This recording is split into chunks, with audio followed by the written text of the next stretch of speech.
യേശുവിൻ്റെ കൂട്ടായ്മയിലെ പ്രിയ സഹോദരി സഹോദരങ്ങളെ,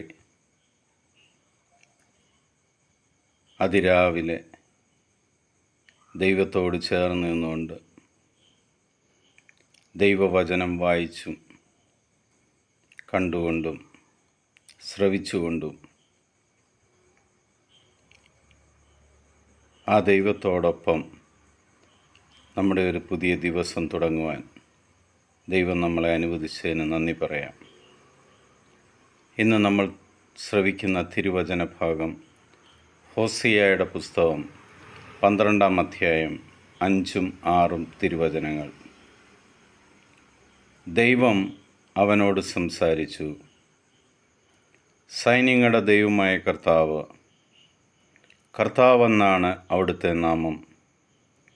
ആകയാൽ നിന്റെ ദൈവത്തിൻ്റെ സഹായത്തോടെ തിരിച്ചു വരിക, നീതിയും സ്നേഹവും മുറുകെ പിടിക്കുക, നിന്റെ ദൈവത്തിനു വേണ്ടി നിരന്തരം കാത്തിരിക്കുക. പ്രിയ സഹോദരി സഹോദരങ്ങളെ, നമ്മുടെ പിതാവ്, ആ പിതാവിനൊരു പേരുണ്ട്. കർത്താവെന്നാണ് ആ പിതാവിൻ്റെ പേര്. ആ കർത്താവിൻ്റെ അടുക്കിലേക്ക് നമുക്ക് തിരിച്ചു ചെല്ലാം.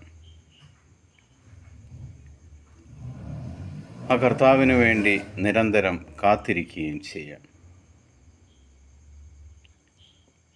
നമ്മുടെ പാപങ്ങളെ കുറിച്ച് പശ്ചാത്തപിച്ചുകൊണ്ട് പുതിയൊരു സൃഷ്ടിയായി നമ്മൾക്ക് നമ്മുടെ ദൈവത്തിൻ്റെ അടുക്കിലേക്ക് തിരിച്ചു വരാം.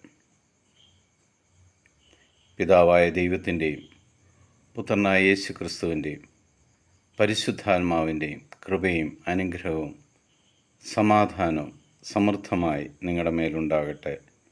ഈശോ മിശിഹായ്ക്ക് സ്തുതിയായിരിക്കട്ടെ.